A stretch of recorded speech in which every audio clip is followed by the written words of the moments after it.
So we're back. It's been Oh, another Bill 2 weeks. Young. What was that? Bill. We're talking about Bill Young. Bill, Oh yeah. yeah. Oh yeah. I've known Bill for a long time. It is another action-packed episode of Player Driven Live. We have again changed our technology platform, and I think this is going to be the winner. Yeah, I know you're laughing at this, and it is funny, but like learning how to stream across multiple platforms and getting everything working with multiple cameras and stuff, it's like a headache. And I've been working with some people now on like doing webinars and stuff like that, where you need multiple guests and stuff like that. So playing around with all this scene stuff, you're using OBS now. It is a monster of a tool, but hi, Colin. That's my wall of text for the day. Well, hey man, it's technology, right? We gotta kind of keep you gotta keep trying different things until something kind of lands and sticks. So yeah, I hope I sound good today, and you can see my room in its most toyish form, right? And yeah, excited to talk about I think the biggest news in gaming this week. I mean, like, and been the biggest news for a while, so it comes to no shock to anyone, right? But yeah, let's and then I'd love to talk about one of the more like perplexing things I got feedback on this week toward the back half, man, which is like I just think it's just a conundrum, man. But we can talk about it later. Well, let's start light noted here because we are going to talk about our favorite topic of the month shortly here. But did you see Shark Dentist? Are you tracking that yet? Shark Dentist? Oh Yeah, no. it was on. I woke up and it was like the cover of IGN. They had a trailer for it, and it was just like, the hell is Oh Shark man. Okay, now you're gonna make me look this up real quick. So I have no idea. You give me the background of Shark Dentist, and I will now pull it up here to see I where know. is It's Shark kind Dentist. of WYSIWYG, right? What you see is what you get. You're a shark dentist. So is It's it? funny. My kids have like this game on their tablet. I think it's from like Tokaboka or something, where you just literally clean teeth and you like scrub it. It's like, oh, this looks like a much scarier version of that. Oh my gosh. Well, I'm gonna pull it up right now in our web view. Shark. Son of a gun. Yeah, there's Shark Dentist right there. Shark Dentist grew barely broke through on Mindshare with a 0.002%. So just Oh, to note, like that's pretty far along the decimal thing, but I suspect if it's on IGN this week, we will see it spike next week. Available on console PC. Right now ranking 2074 with a search volume of 3100 or sorry, search rank of 3000, 3100, video of 1200, and Twitch it's 1700, and the search volume as of last week was only 4500. So next time we talk with our X update, if this is a viral game, it'll be one of those things that pops through, right? I'm watching the trailer in our new tool right now. So for those who are wondering where Mind Game is going, we are. Oh my gosh! So you actually are dentisting a shark. This is oh crazy. yeah, oh yeah. Yeah, I'm watching it. So for those who are listening, like we'll have a version of our mind game out there for public to play around with. You'll see some trailers and such. I think it'll be a really good source of information just to dive into like what's going on Steam. So maybe we can talk about it later. But yeah, I'm using our tool now. It's like, oh, I know exactly what this game is now. Now my question is, does the shark eat the dentist? Like Yeah, it's the only thing I care about now. Does the shark eat the dentist? It was that would using be my a guess, where saw, I a feel like saw you to pull clean the the teeth. wrong tooth and then snap. I feel like it's like a kid's game too, like Don't Wake Daddy or something like that, where you pull the wrong thing and it just chomps you. I think it's Oh, funny. Viral. trailer showed me you do eat the dentist. You screw up the teeth cleaning, and the shark eats your head. Nope, just saw it. I just feel like that's one of those things that like I remember when Goat Simulator's trailer first dropped many years ago, and everyone was like, "What the hell is this?" And it turned into a game, and I don't know. Things tend to go viral a lot easier now, and my money is on if it's on the front page of IGN today that either someone's paying someone something or it's going to get a sneaky good review that will get in there. Yeah, it's so funny. It brings me back to when I was at Twitch, and we used to always get questions of like, why is Euro Truck Simulator so trending on Twitch? Because it always was like one of the top 50 games. And I'm like, I think people in Europe just like to relax and play as a truck driver driving around Europe. Well, That's it. That's it. And people like to watch people play truck driver and kind of pretend they are indeed a truck driver, and they just kind of relax and unwind. So that actually brings back to like, why do these people play these various simulation games? Like, people have a tendency to understand the fantasy of playing Madden or EAFC FIFA a bit more because it's like, oh, I'm a star athlete playing a star athlete game, but maybe some people just don't want to be competitive. They just want to unwind, and so they play these games like Goat Sim, Farm Sim, Euro Truck Sim, and just it's a way to just kind of relax and unwind, right? Yeah, I mean, A Power different Wash kind of cozy, Simulator. yeah, a That's the different kind ultimate. of cozy game, right? It's not Animal Crossing, but it's somebody else's cozy game where they just cozy up into just driving around Europe. So it brings me back, man. Or you just want to play a violent shark game where you get eaten by a shark. So Pick your poison. yeah. All They right. should have launched it during Shark Week, though. That seems like a missed opportunity on a launch window. Like aligning with Shark Week just Is it seems like. not? I mean, when is Shark Week? Are you that well versed in Shark Week? You could just pull it out of your mind here. I'm gonna Google it right now for your audience who probably thinks we're going too far down the rabbit hole. Yes, No, it's in it's not. July. I always thought it was a summer. It's like a summer thing because sharks are a Oh summer yeah, we thing. missed it big time. Yeah, It's summer but somewhere. Somewhere. but yeah. What do you think the biggest topic this week is? Oh, my darling game I've been talking about for this little sleeper hit people have not heard of. It's been under the radar called Battlefield 6. Were you there? Yeah, Were you there day one, Colin? You were the not the Battlefield fan. gosh, I think I told you this before, Greg. I am not a games with guns person. Not because I don't like them for the gun reason. I actually used to play games with guns all the time. The last major one being like a little bit of Overwatch and then Destiny 2. I was just really into that. But I just got to a point in my life as I age out and I have little ones. I can't get good at those games, and I don't like playing massive multiplayer games where I lose all the time. And so I'm like, you know what? I accept I am too old to play this game. I'm going to migrate to something that is more story driven. So my gaming has moved more toward those type of games, and then kid games too, right? So things Yeah. my kids can watch, and then narrative based games. So I have not played the game. I've seen people play the game, and my entire team has been playing the game. So they're all jazzed about this game. A little rope a dope, I would say. They were thinking battle royale would be ready on day one. It is not. So that would be the criticisms I've heard in my network of people like, where's our battle royale? But if they were smart, wouldn't you drop that right in front of Call of Duty? Wouldn't you just come out with it a week before Call of Duty Black Ops 7 and say, oh, by the way, here's our battle royale mode now? You're not wrong in that theory.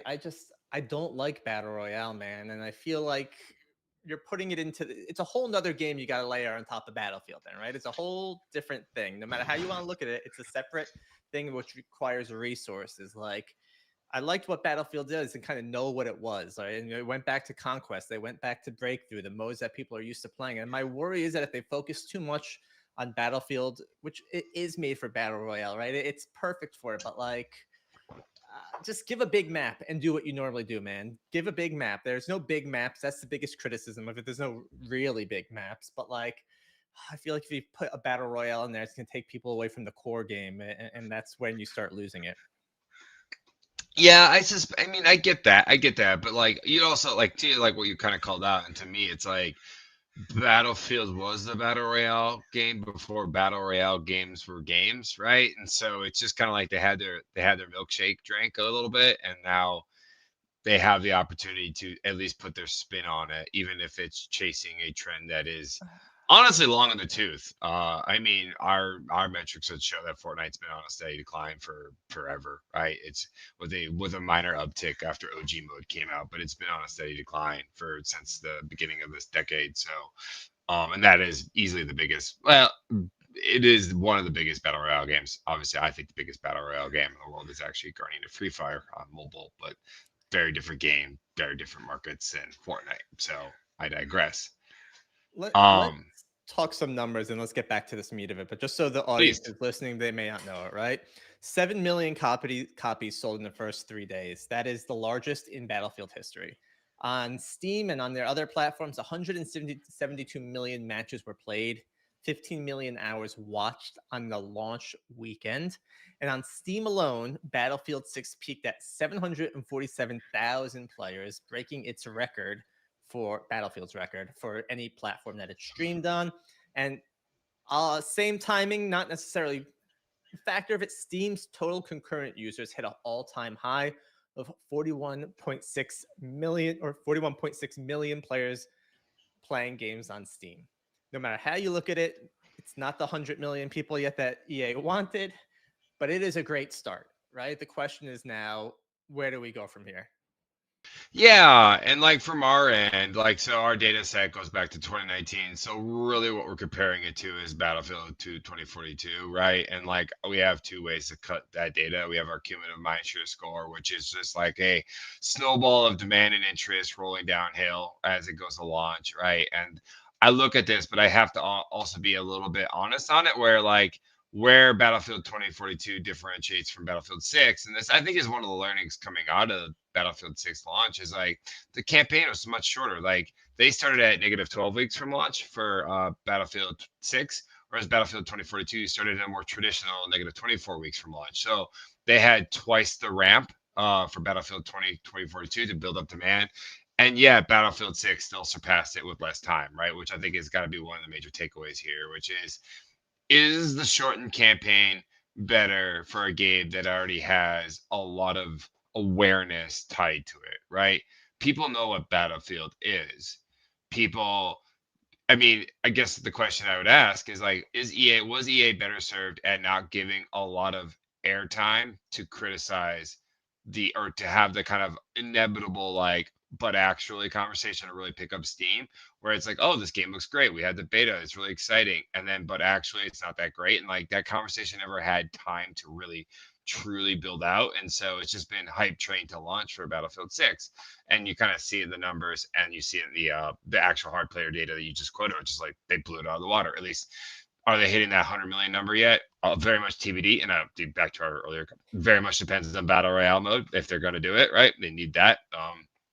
They need the free to play experience to kind of really hit that number. You're not going to hit it by selling games.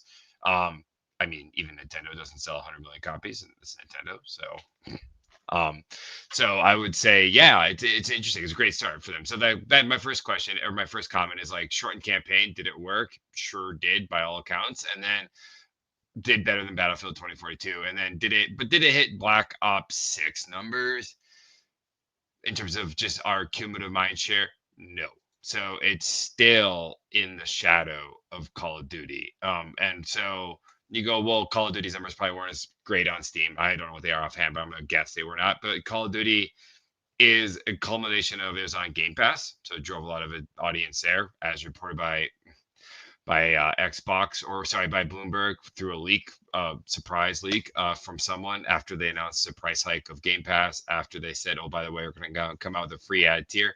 This is like PR strategy, man. You kind of like, these are not all in a vacuum. And then, by the way, Bloomberg reported that we lost $300 million on Call of Duty Black Ops 6 because we gave it away for free on Game Pass. So oopsie doopsie. That's why we have to raise our prices to offset the costs of Call of Duty. Which is like, okay.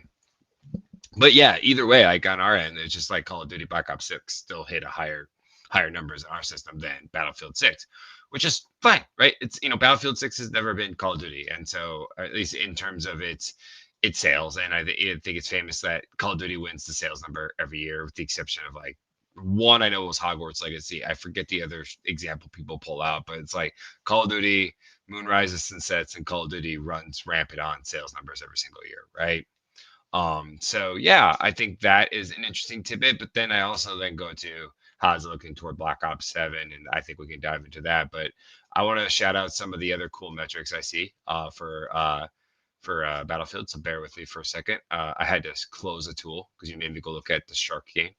It's Just worth it though, right? oh yeah, I'm excited that I did, because I got to see just like how to see what the new meme game is going to be in our data set next week. You gave me like a cool preview. That's uncommon. Normally, I'm the one doing the previews of things. Bear with me. I'm gonna look at its TikTok data. So, Well, you're yeah.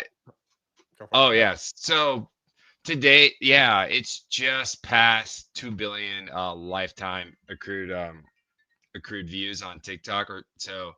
Whereas like right now, Call of Duty Black Ops 7 sits at about 810 million. So Battlefield 6 is really hitting on all cylinders. I know on Twitch wise, they kind of just blew up on Twitch. Granted, a lot of it probably paid and capturing that attention, but they just dominated Twitch over the weekend. So EA is hitting on all cylinders.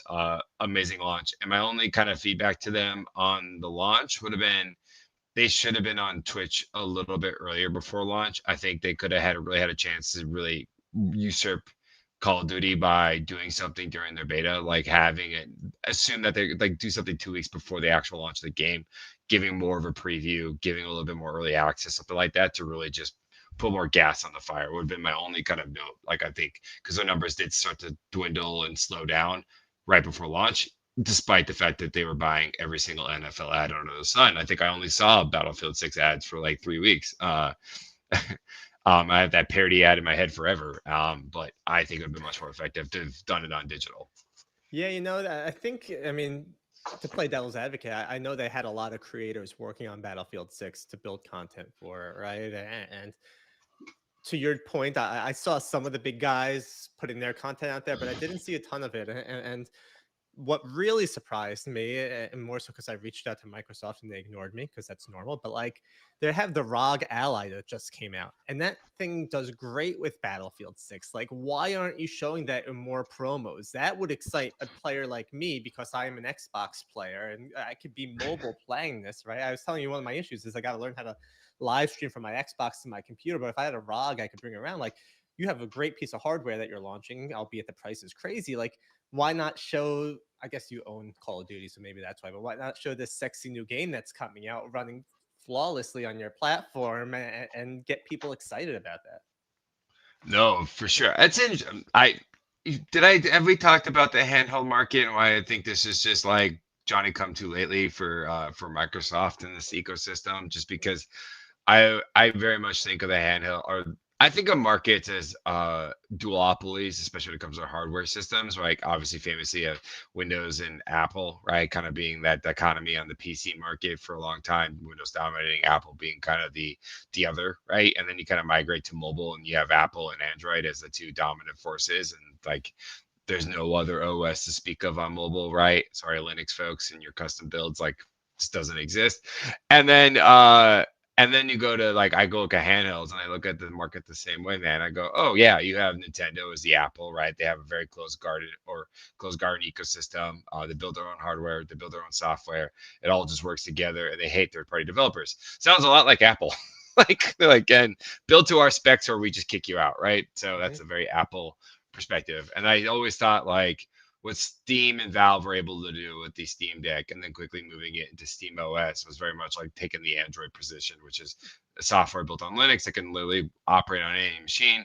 Steam doesn't care. Steam and Valve don't care as long as you're running Steam as your storefront, right? That's kind of that's the value they drive, right? It's like we can bring the network to your handheld, you make it better or worse. We'll still sell our version of the Pixel, i.e. Steam Deck, right? And then you guys can go run and build better or worse versions than we are, right?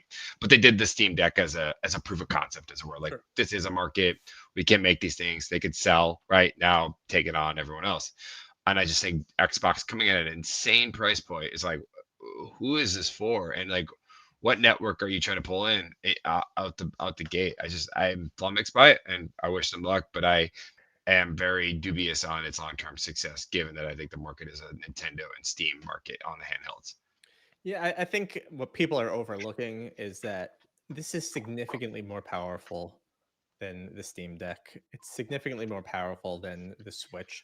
I think it's a different use case, right? You're going to have a much smaller niche of people that are going to play with this, right? But you're comparing basically I'm not gonna say a Lamborghini. That's doing it too much justice, right? But maybe a Corvette to a Honda, right? Like this thing is built as a modern day computer, whereas the Steam Deck's hardware at this point is 3 to 4 years old, right? And not to say it's not good, but it's just two different beasts. That's not fair. I mean, it's fair to compare them because they're both handhelds, but they're for different people, which is already a small audience.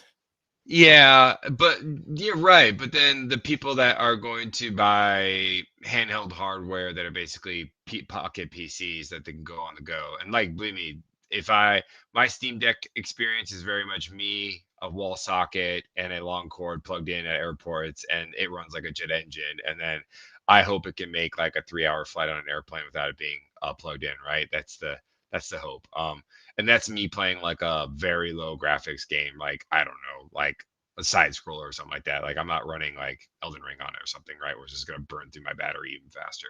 So that that's reality it seems like. But like, it's to the consumer, it's, do I value this, the network, the kind of the social network aspect of Steam, which people always think about as just a store. It's not. It's literally people's gamer identities and like a decade plus long of like library and achievements and in network friends and like, it's like that. Or do I go to something else new, right? And I think that is where Microsoft was early. They were the first online ecosystem. They were very early with, and then they kind of lost sight of that over the last 15 years, and now they're on the outside looking in, where people have built these incredible like networks and etc. across Steam and Valve, right? And I just think that's the network effects of Valve and Steam is just like too hard to break through. And then Nintendo's its own set of problems. Like, people will buy a lesser machine from Nintendo, they don't care. It doesn't matter, right? It's all about the IP, the closed loop ecosystem,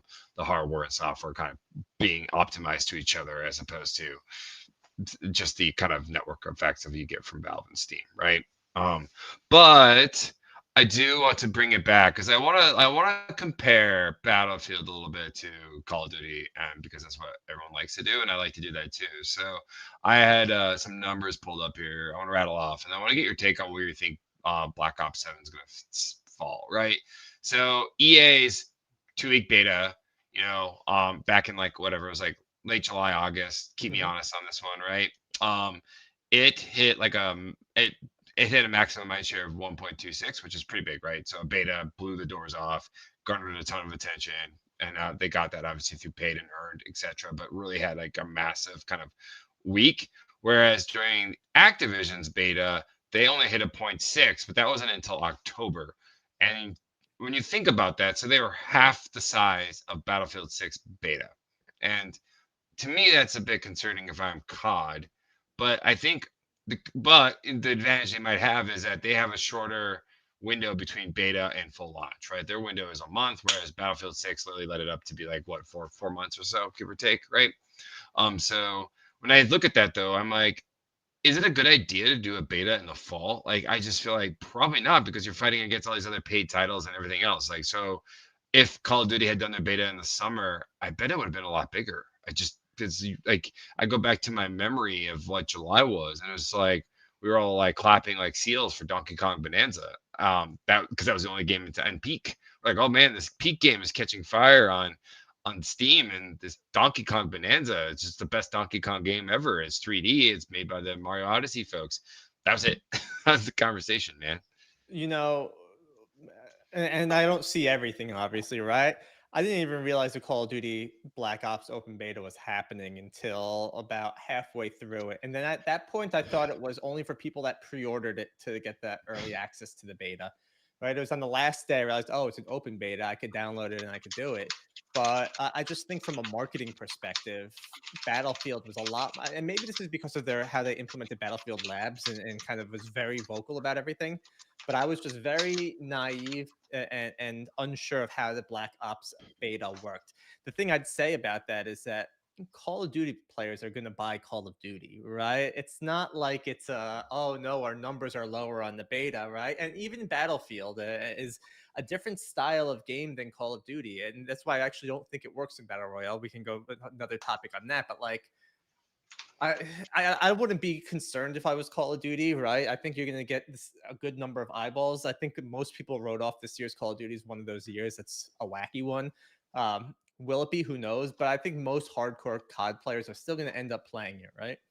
Yeah, I concur. And like our tracking, like I'm looking at our cumulative mind share right now relative to like the good comp for this COD appears to be Modern Warfare 3. They're almost on top of each other in terms of the trending. Let's see how they are doing against another Call of Duty of fame. I'm gonna pull up Call of Duty, my favorite one. Let's do, is it Vanguard? Oh, Infinite Warfare. That's what I'm looking for. Ah, yes, Infinite Warfare. Vanguard. No one ever said that.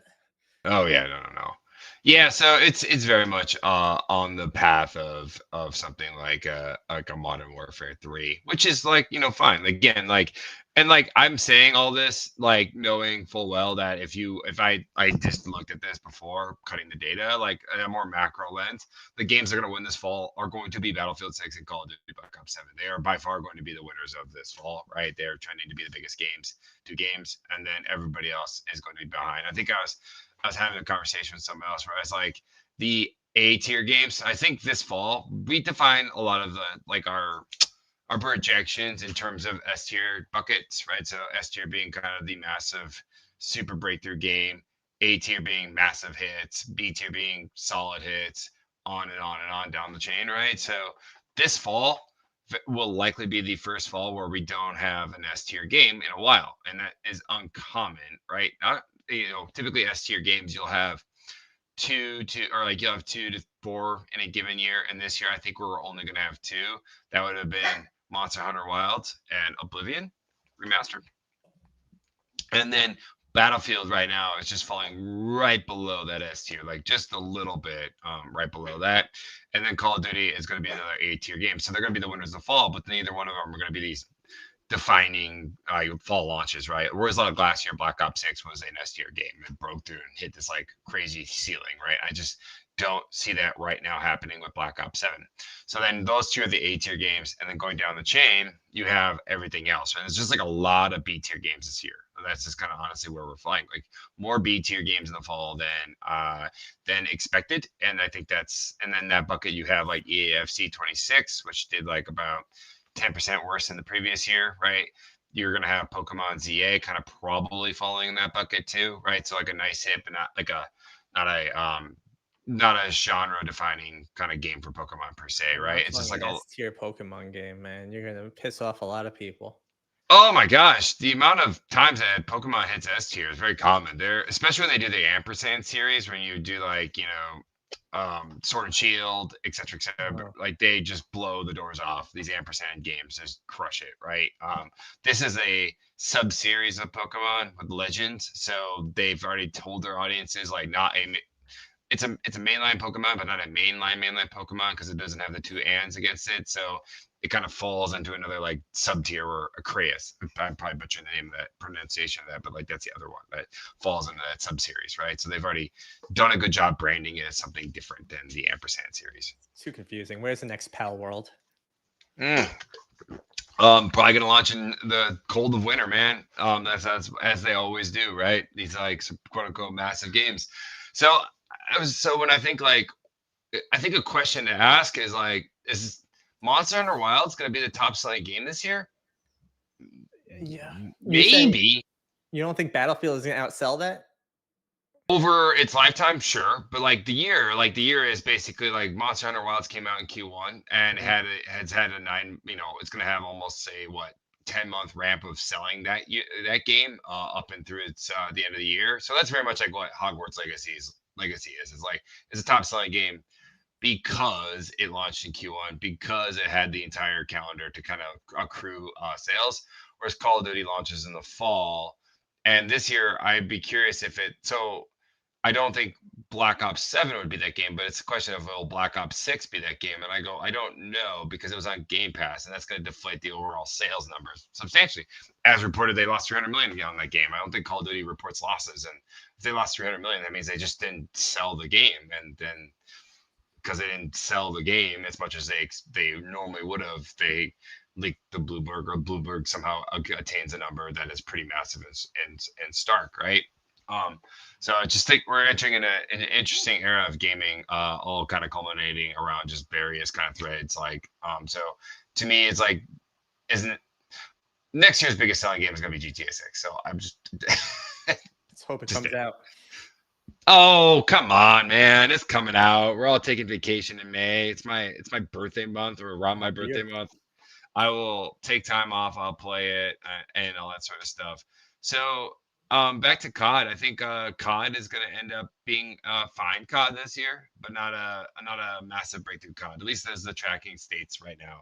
Next time we talk, I can give you a quick update if they change or if they pour money into marketing because they're very much betting on a very short window to launch like strategy like appears this year. Yeah, and I mean it's still on Game Pass, and yeah, Uh-huh. right. I mean that alone is going to be a huge numbers booster, and that's one of the things about Battlefield that like I wish I can give it to one of my friends to play for a little bit with me, right? I know they do it with Haze Light games, right? With It Takes Two and Split Fiction, you have to buy one copy and you can play with your friend, right? Like to help with the at least the awareness of the game, like let me give it to my one friend who's refusing to buy it because Call of Duty is free. So why would he want to get Battlefield? And it's just like, how do we help people do this? Yeah, I mean, I think this is great for AAA gaming, right? I mean, I feel like more often than not, AAA games have been giving us crap, but here it's living up to its name. It's doing a great job. Just how do you convince somebody to drop $70 on it? And that's the forever tough part of gaming these days, right? It is mind share. Total. You Yuck, like yuck. that? I did like that, man. I did like that. Last thing I want to call out about Call of Duty, and we can move on. I had this in my notes. I think the biggest regret they're going to have at Microsoft, and this is a Microsoft thing, is that they didn't make the showcase after SGF or after the Xbox game showcase about Call of Duty again this year. They made it about Outer Worlds 2. Outer Worlds 2 is going to bomb. No amount of marketing to that I've seen is going to save that game. And I think it was a major misstep to make the 30-minute event after the Xbox showcase about Outer Worlds 2 versus doing another COD showcase. Because Call of Duty did not break through as much as it did last year through Black Ops 6. And that a lot of it had to do with like owning Summer Game Fest and just dominating the whole event and coming out as a clear front runner going into the fall. Whereas this year it was them, but much, much, much more deflated than they were the previous year. And then you kind of go, well, what did they do different? They didn't give them the 30-minute showcase, and they should have. They should just make that the Call of Duty showcase every year. Put a flag in Yeah, it and but say, you have so many eyeballs on you, and it's your opportunity to show something new, right? And that's why I respect what they did. But I get where you're coming from, and I always love the after shows where again. I saw it with Battlefield 2042. I remember a big after show where they were playing that with like a whole bunch of streamers, and it was super cool to watch. It's just one of those things that it's just like, all right, Outer Wilds has got a cool following. It did really good the first one. How do you get people excited? And quite frankly, it's just not that type of game that gets people like giddy. yeah, but if you're and I it's like the art versus the business, and the business side says is if you highlight your franchise a marquee game and it can generate another $1 billion because it gets a 30-minute window versus a sub franchise and it maybe generates another 100 million in revenue because it gets a 30-minute showcase, like the number, and I'm just making up numbers to your audience, I'm just doing it as a thought exercise.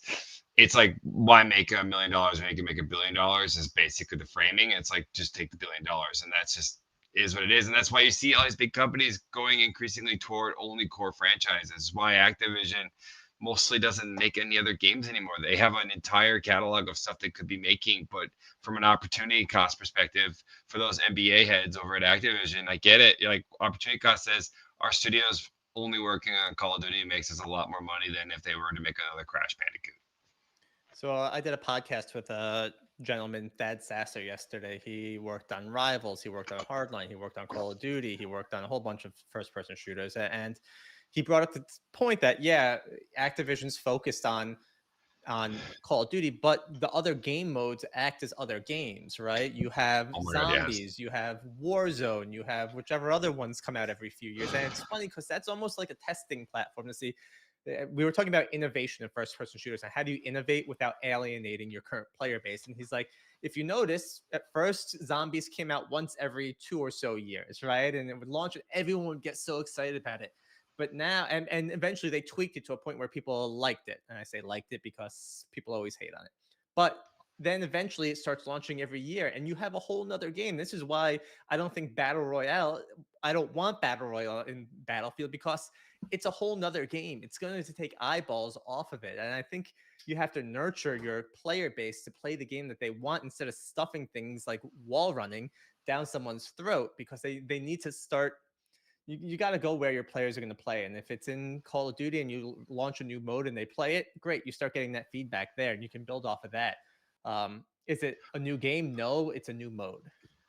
No, oh my gosh. I completely agree with that. I have a lot of I actually might write about this. You gave me an article idea when I end up writing about Call of Duty, which I will do a whole thing on them at some point in the next month. I completely agree, and I would just call out the extraction shooter genre. The biggest extraction shooter is the extraction mode inside Call of Duty War. Like it's they're very good at finding subgenres of games of the shooter genre and then bringing them as modes inside of Call of Duty. So when you're playing Call of Duty, you're playing in theory, you're playing a lot of different types of games. You can get your scratch your itch depending on what your itch is across that that genre of games was games of guns. And then your escape from Tarkov's might dominate the kind of extraction shooter in a vacuum kind of thing, and then everything else is like fighting for attention. But Call of Duty ultimately reigns supreme because they've created an ecosystem where you can get everything under, even if it's 70% of what it is in other games. It's like they dominate because they give something to everyone, right? And so I think that's a very interesting perspective, and I don't disagree with that at all. It very much bears truth in the data set too, right? They try to give everyone a little bit of everything, right? And including like where I would say the community has turned on them, the cartooniness and trying to be Fortnite. I think that's where they've done, I think maybe a misstep. I don't want to characterize it. I have to see the revenue. They're probably making hand over fist money.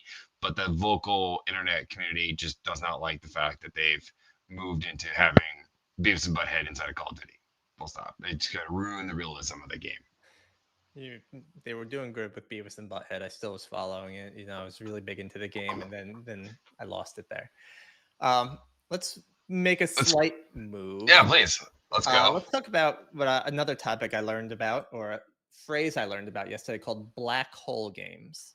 Oh, Your forever game. I always call them forever games. Someone's like, oh no, those are called black hole games, right? It fits your. And Tim, who's in our chat right now, is just playing this as well. He's those free games such as Fortnite are obviously different than Battlefield 6, but money is money, and it's hard to change when there's so much content out there, right? You get stuck into this game like Fortnite where you got new skins. Doesn't change the game, but it's new skins. Some new mechanics do come in there, right? But how do you take a look at the current crop of games? How do you get out of these black hole games? Are we just currently stuck in there because our games is a platform, or is there that is a great question. So let's just like, I think you have to answer that by like really cutting the market in a couple of different ways. And this actually was something I don't know if you call it viral. For me, it's viral. I got viral on LinkedIn this week because I made a comment about why do we dunk on forever games that aren't forever, yet we don't want forever games to exist. It's like this like double conversation we're having where we expect games to be forever, but we don't like it either. It's like, oh, this game is a failure because they don't hold 100% of their audience 9 months after their launch. Like, no, I think they were successful. Let's calm down. I will almost say agenda-driven journalism to some extent. And then on the flip side, we also go, it sucks that we have these forever games. People should move off them and go to other things. And that's the problem in the industry. It's like, yeah, but you're talking both sides of your mouth on this. So to that end, like there are like two classifications of forever games to me. There's like games as a platform, I think is a really interesting framing. So to me, that's like Roblox. Is Roblox a game? No. Does Roblox have lots of games in it? Infinite. Yes, right? Or experiences or whatever you want to call them. Things to do, right? Yep. Things that are time sucks. And like what eats up the Roblox ecosystem varies time over time. I'm actually going to go look at our Roblox tracker that we're building here just to give you a perspective of some of the stuff right now. So yeah, what's the biggest game on Roblox? Real time. I can, or at least yesterday. I have no idea what this thing is. 99 Nights in the Forest, ? With a concurrence of 1.5 million. Holy man, like insane.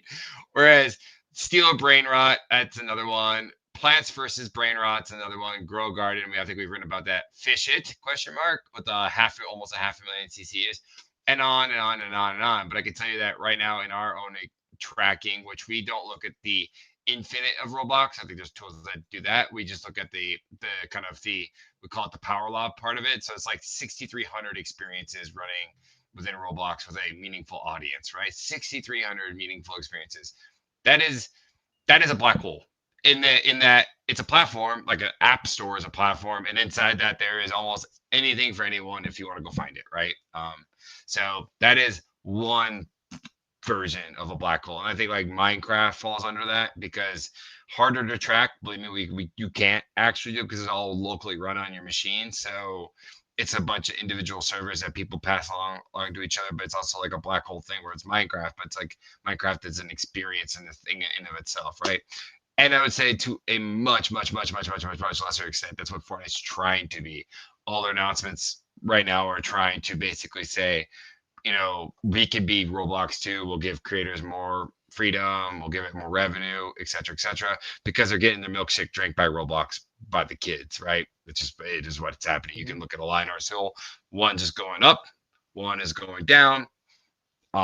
Correlation's not causation, but they're certainly not related either, right? So Fortnite kind of moving in that direction too with UEFN to a much lesser success. And then you got to think like I think all the rumors around GTA 6 is like, will they make a killer single player game for people who don't want to live in this thing forever? 100%. Are they going to make it so people can probably build and iterate in a forever live service platform experience? No one knows for sure. All the rumors suggest yes. And I think the internet is expecting GTA to have some sort of open sandbox like GTA Online, but like evolve to where we are now in modern gaming for those who want to live that life, right? So yes. And like those are black hole games that are almost games on the platform. And then you go to actual black hole games, which is a game that just doesn't give up its control or its attention from its players. That's where you get into like Valorant. Valorant very much is a black hole game where it is a game that people just play endlessly, and it's not a platform. It's not trying to be a platform. It's just trying to be a really, really good game that people just play forever and ever and ever and ever. Same with CSGO, same with Dota. These are not like platforms. They are just games that go on forever. And I would consider that a black hole game where it's like these games just exist and they dominate at least like 2 to 3% of the attention of the gaming ecosystem in a given week. And you just add all those up, and it's like a dozen of those games that just eat up like almost over a quarter of the audience, right? Just platforms eat up like a third of the audience, and then black hole games eat up another third of the audience. So you're left with like the 1/3 left of share that's open for grabs for any given game. And I think that is kind of what you're talking about. So that's how I think about that. But most live service games never get to that point. They honestly hit a ceiling. They launched to fantastically large numbers. We all champion that. And I think like I talked about this with Marvel Rivals, and I saw the article in Forbes from Paul on this where it's like, oh, did you know that they lost 85% of their audience? And I was like, yeah, that's exactly what happens to most live service games. They launch and you fast forward to 9 months and they lose 85% of their audience. And what then happens is they find this floor that is like, you hope it's 85. If you lose 85% of your audience and that's it, that is a huge win. Most of them honestly lose like 98% of their audience, and they're not actually a live service game. They were a nice launch game that tried live service that basically petered out, and now they're sustaining like 2% of the launch audience, which is not, I think, a long-term scalable place to be if you're trying to be a live service game. So you want to be in that 2% to like 85% like loss. You want to lose. You're going to lose a sizable portion of your launch audience, but you're not going to lose all of it, right? And then that's the core of your community as you go on and on and on. And then seasonal updates and passes and etc. are what drives the curve back up. People come back to the game and go, oh, this is amazing. I'll come back and enjoy Daredevil as a skin, leave. And then someone's talking to me, and then they're going to bring in Rogue from X-Men as a skin. I was like, oh boy, the internet's going to enjoy that one. Their audience. Yeah, they do. Rogue, yeah, will not comment, but I'll say, oh, that one will work. She'll sell well. Just leave it there. NetEase is going to make some money on Rogue, and so Rogue will come out, do probably well, probably be the biggest seasonal drop they had in a while, and bring a portion of the audience back, and then it'll deteriorate thereafter. And this is like what most games do. Like Helldivers 2 is no different. Like they do their drop, people come back, and then they leave again, right? The only game that I can really think of top of my head that has like a better flywheel, and I wrote about this a couple of weeks ago, maybe like a month ago, was Path of Exile. That is honestly the best model I've seen in live service, where their audience comes back like clockwork. Like they will drop their audience and then they come back. And like I've had PoE fans and people over there tell me it's like by design. They've basically communicated to the community when to come back, knowing that they will go play other games, and they give them that permission structure to do so. But they also know when to come back to come play their game, and they're very consistent on their live service model. And then when they weave in Path of Exile too, which I know for the core grimy Path of Exile fans, it's not everyone's game. It's like I've been told it's an intro game to those in the PoE universe.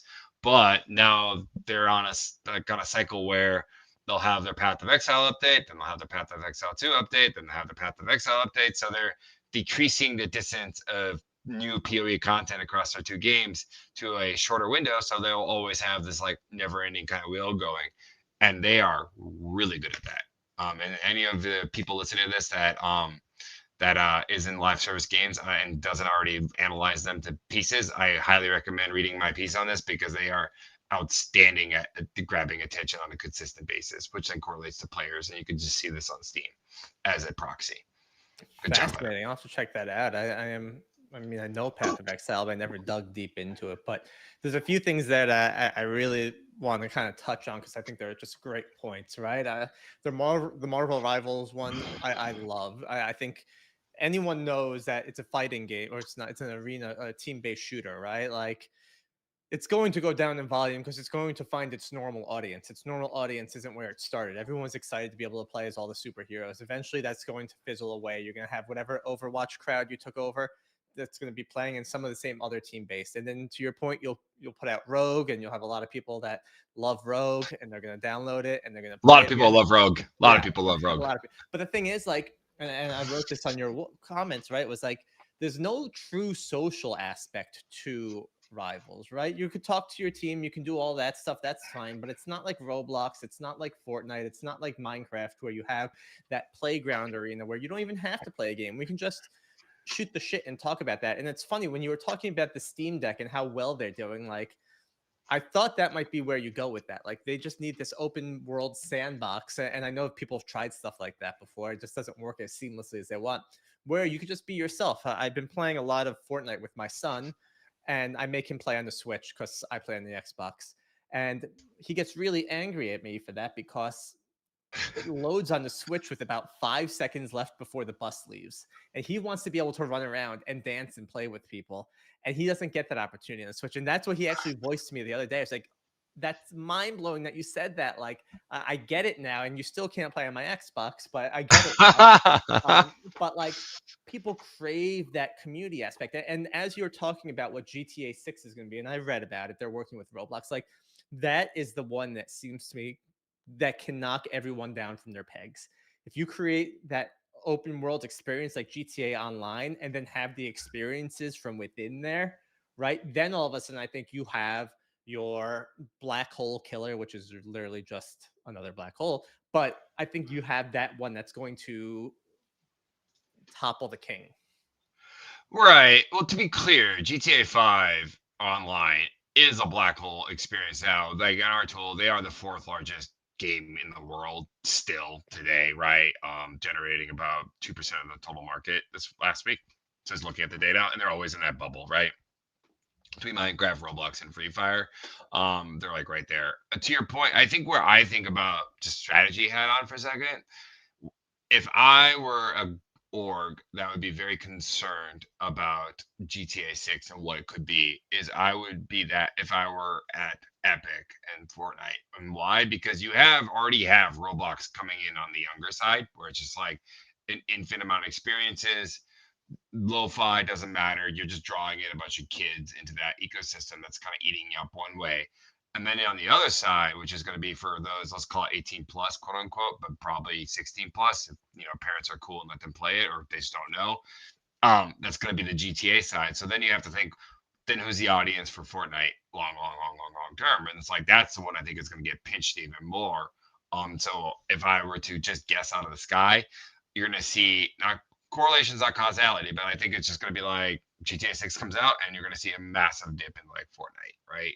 Mm-hmm. Whereas Roblox, those players, I know Roblox likes to say their audience is all a bunch of 21 plus beer drinkers now, which is like laughable. Their numbers literally go down after the summer. I was looking at Roblox's like numbers in our system. It's like the summer month, and then that summer ends in August. It just drops straight down. Like, oh, so kids went back to school. And so, or college, maybe if they're the beer drinkers, they just don't have time for Roblox anymore. Those beer drinking college kids who play Roblox a lot. I'm making this joke because they had this ludicrous position that they are for older kids and kids. I'm like, no, you're for kids. I don't see in our how you guys are for older kids per se. Maybe they age into it, but they're not there yet, right? But they are dominating that younger side of the curve. That is very true. And then that Fortnite's kind of stuck in the middle. And like, what are they in long term is an interesting question, which is why I think they're trying to do more on the creator side to enable creation, to enable revenue share, to experiment faster with UEFN because they're going to be challenged if they don't to be the same monster game that they are today. I think if GTA was smart, similar to what you said about Call of Duty, of getting it into the hands of streamers before the Oh, launch, right? And I'm sure they're way ahead of me and smarter than this, right? Find those top tier creators, maybe even poach them directly from the for Epic Store or from Roblox or wherever they're creating. Be like, yeah, I'll create an environment here. You can get paid on it, and all of a sudden, when you launch it for the first time, people got those great experiences to start with. so is GTA for those that Take Two, Rockstar, those listening? I think that GTA has been a masterstroke of what to do when you have a brand that has so much shine on it that the best thing to do is to not overmarket the game. They're like, yeah, we'll do a trailer, we'll own the internet for like a month, and then we'll go away, and there'll be like this forever buzz on that first trailer, and the second trailer drops, and same thing happens. They own the moment, forever buzz, and then they just kind of dissipate. Like to me, this is a case of less is more, and I'm so interested in how they go into the first half of next year. Like actually market the game, do they, or are they just basically like, you guys know we make quality games at Rockstar. We don't miss, right? We can lean on that at this launch because you will all be there day one. We don't have to do anything per se. The only challenge that the game's gonna have, and me as a PC guy, I'm really annoyed. Is like I have to play it on my console, which is like, ugh. Like why? You'll buy it That twice. I know I will, but I'm like sad. Like I'm actually gonna buy the PlayStation handheld portal in my home so I could, because I'm not buying an Xbox for this thing. Like no, so I will buy the extension of my PlayStation and play it on a handheld.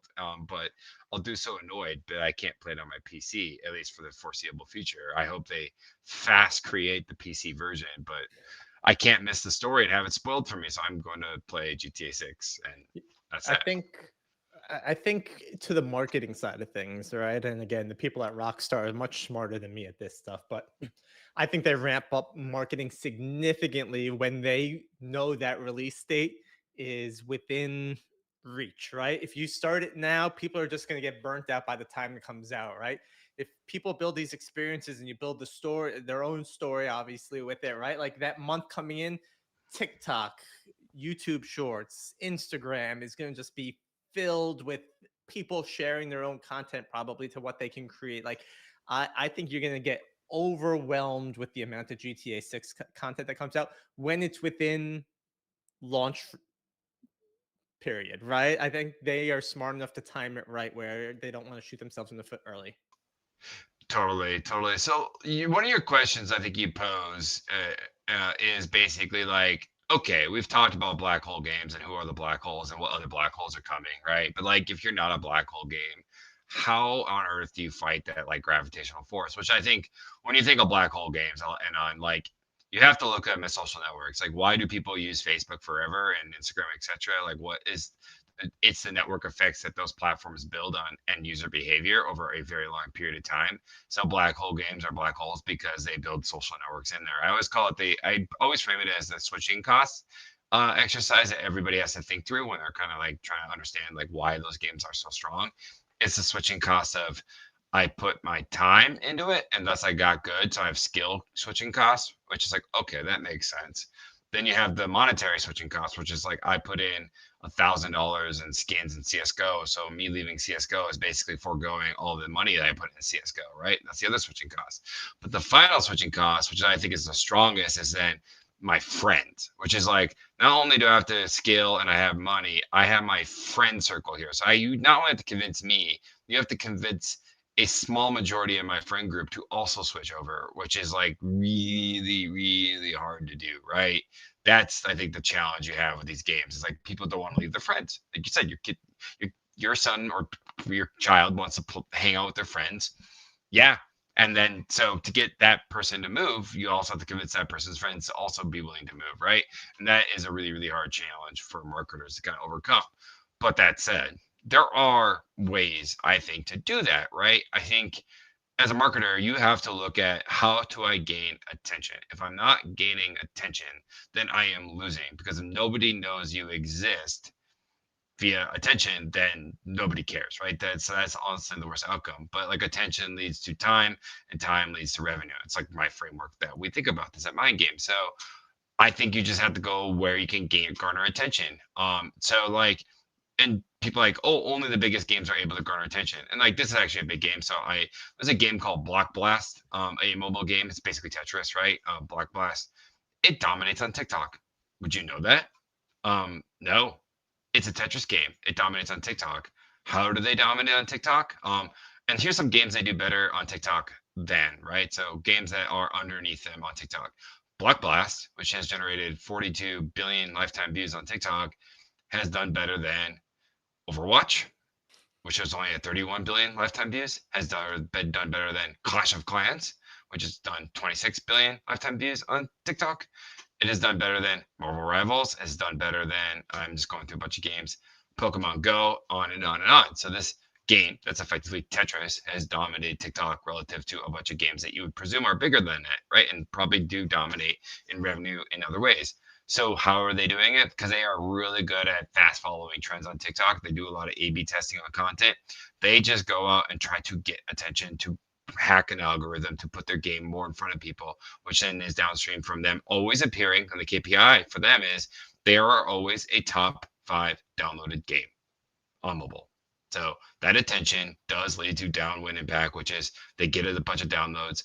Revenue wise, our partner at Magic, they are very far down the chain on downloads, or sorry, revenue, because they monetize through ads. So you really can't track that as well. You don't know what they're making on ads, but like they dominate on ads. So they definitely get their monetization off that attention. So I just think like as a game, you're trying to think of how to break through. I would say experiment with different channels, go where the attention is and try to garner that attention. Doesn't always have to be Twitch. I just would put that out there. Doesn't always have to be Twitch. Twitch is hard. You have a learning experience there, something we can all absorb. What works is this marketing, getting in front of eyeballs does work. It generates downloads, it generates user interest, right? So there is a rhyme and reason to why people are putting this content out here. And I think it's people need to start recognizing this more, that this is where my players live. Maybe it's not always TikTok, right? But where do they live? And it's important to understand that. Yeah. And one more example I think is really good. Is that I would look at something like a AAA title, like I think Transmedia and Sonic's would argue Sonic's entire reason of being a cool brand for kids is because of the movies, right? There are 3 movies now that came out in the last 5 years. Each one is doing a little bit better than the last one, box office mojo. So I'm just quoting what I see. And I can count backpacks in the schoolyard. Like everyone loves Shadow. And I think Sonic is a more relevant brand and IP now than it was 7 years ago, entirely because they went about finding a way to garner attention through a partnership with Paramount, making movies that got better as they keep making them, build the brand, and now they have a funnel of drawing people into the ecosystem that is Sonic via film. So again, they're not dominating on social channels, but they are garnering that attention share from other places like movies, right? So you don't have to. You could think about how do I get attention from a lot of different angles, in a lot of different ways. Cool, man. We are at time, and I want to let Oh my you gosh. get through with your life here. Before we go, let the people know where they can find you, Colin. I am Colin East, SVP of Gaming and Screen Engine, ASI, and I'm over at Mind Game Data. Our our behavioral-based product. You can find me on LinkedIn. I think I make commentary there from time to time, and then I also do a weekly newsletter on the LinkedIn platform I call Patch Notes. So please follow me there. I write a lot about the industry and share a lot of free data, so I think it's a good read, if not exhaustive at times. Sorry, folks. The last one, it was very long. Colin is always online. I don't know how he's always posting. It's before I wake up and it's after I go to sleep, and he's on a different time zone than me. So we'll have links to Colin. I am Greg. I am playerdriven.io, and I will be playing Battlefield for the next inevitable amount of time. And look forward to catching you, Colin, on Halloween. That's our next, or the day before. Oh, are we Halloween. dressing a costume? Oh my god, we should. I am a Saja boy, so maybe not. No, that's Between that awesome. and Bobby, I might just be Bobby because it's simpler. Oh man, I won't reveal my costume because I might dress up as it. So we'll see. But Sasha All right, was a man. good Looking one. forward to it. Thank you, All Colin. right, Thank you, bye. everyone, for listening.